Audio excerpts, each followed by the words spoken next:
చూడండి ఇలా కాలుతున్నాయి. ఇప్పుడు మనము పొటాటోస్ వేసుకోవాలి. మీ ఇష్టం అండి, మీకు పొట్టు తీసుకోవాలనుకుంటే తీసుకోవచ్చు, కానీ నేను తీయకుండానే వేస్తున్నాను, మళ్ళీ డౌట్స్ రావద్దు ఎవరికి. తర్వాత టమాటో వేసుకోవాలి.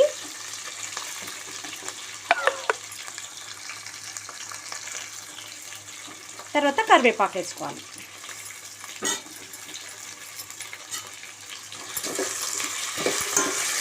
వేసుకొని కలుపుకోవాలి. కొద్దిగా సాల్ట్ వేద్దాము, తొందరగా మగ్గుతాయి.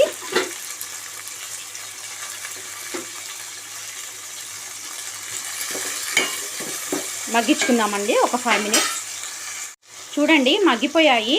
ఇప్పుడు అల్లం వెల్లుల్లి పేస్ట్ వేసుకుందాము. నేను ఇంతకుముందుకు చెప్పడం మర్చిపోయాను మీకు. అల్లం వెల్లుల్లి పేస్ట్